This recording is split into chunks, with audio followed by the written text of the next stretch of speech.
Hello everyone, আজ আমি পটল পোড়ার ভর্তা রেসিপি নিয়ে হাজির হলাম। তো প্রথমেই আমি একটা লোহার শিকের মধ্যে পটলগুলো ঢুকিয়ে নিলাম। এভাবে আমি পোড়া করে নেব। এর সঙ্গে আরও নিয়ে নিলাম দুটো পেঁয়াজ, একটা বড় সাইজের রসুন আর কয়েকটা কাঁচা লঙ্কা। এগুলো আমি ভালো করে পুড়িয়ে নিব। আর এই পোড়া ভর্তা খেতে কিন্তু দারুণ লাগে।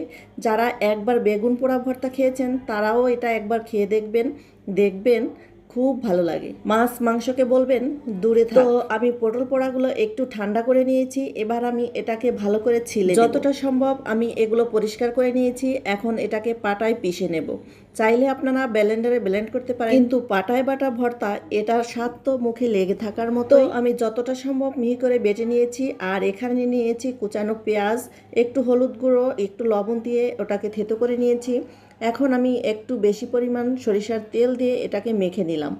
এই তো হয়ে গেল আমার পটল ভর্তা। আর এই বৃষ্টির খেতে অসাধারণ।